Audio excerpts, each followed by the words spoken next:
राहुल गांधी जे म्हणतो ना की मला घर नाही या देशात, हे खरं आहे, हे खरं आहे बरं का, हे खोटं नाही आहे.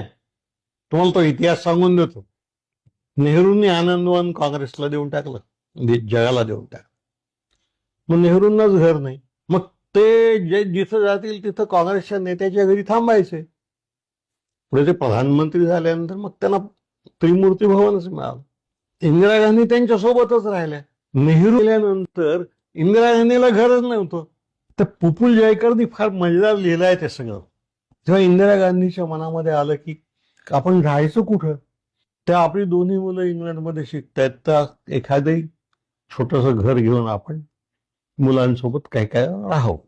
पण इंग्लंडचं घर घ्यायला विकत पैसेच नव्हते या बाईजवळ.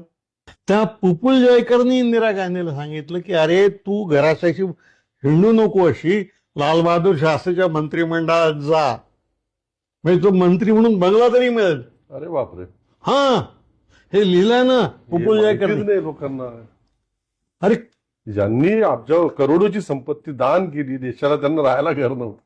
तर मग ती मंत्री शास्त्रींच्या मंत्रिमंडळात गेली, तेव्हा तिला घर मिळालं.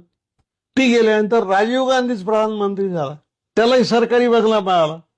पुढे काय, मग आता राहुल गांधी विरोधी पक्षाचा नेता आहे, म्हणजे कॅबिनेट मंत्री आहे, त्याला आता मोठा बंगला मिळाला. पण स्वतःच काय आहे त्यात. बरोबर.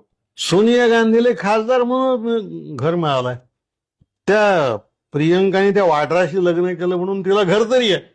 जेव्हा राहुल गांधीला घरातून काढून टाकलं होतं, त्याचं सभासदत्व रद्द, तेव्हा तो तिच्या घरी राहायला गेला होता ना. हो, कारण स्वतःचं घर नाही ना. कधीतरी हे सुद्धा ही त्यागाची परंपरा आहे मोतीलाल नेहरूंपासून.